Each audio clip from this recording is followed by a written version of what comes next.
জুলাই গণঅভ্যুত্থানের সময় লুণ্ঠিত সব অস্ত্র উদ্ধার না হওয়ায় ত্রয়োদশ জাতীয় সংসদ নির্বাচন স্থগিত চেয়ে হাইকোর্টে রিট করা হয়েছে।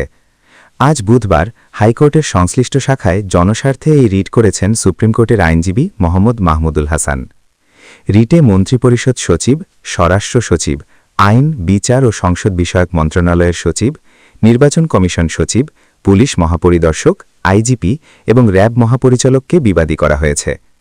রিট আবেদনে লুণ্ঠিত সব আগ্নেয়াস্ত্র ও গোলাবারুদ উদ্ধার না হওয়া পর্যন্ত এবং নির্বাচনের নিরাপদ পরিবেশ নিশ্চিত না হওয়া পর্যন্ত আসন্ন জাতীয় নির্বাচন স্থগিত রাখার নির্দেশনা চাওয়া হয়েছে।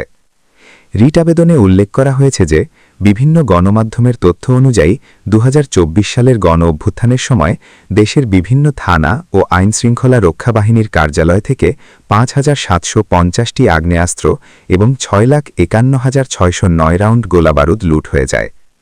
অত্যন্ত উদ্বেগের বিষয় হল সরকার এসব অস্ত্র উদ্ধারে পুরস্কার ঘোষণা করা সত্ত্বেও এর একটি উল্লেখযোগ্য অংশ এখনও উদ্ধার করা সম্ভব হয়নি। রিটে আরও বলা হয়, এই বিপুল পরিমাণ অবৈধ অস্ত্র সন্ত্রাসীদের হাতে থাকায় আসন্ন সংসদ নির্বাচনে ভোটার ও প্রার্থীদের জীবন চরম হুমকির মুখে পড়েছে। এরই মধ্যে ঢাকা আসনের সংসদ সদস্য পদপ্রার্থী শরীফ ওসমান হাদির সন্ত্রাসীদের গুলিতে নিহত হবার ঘটনা প্রমাণ করে যে অবৈধ অস্ত্র উদ্ধার না হলে এই নির্বাচন রক্তক্ষয়ী হবে।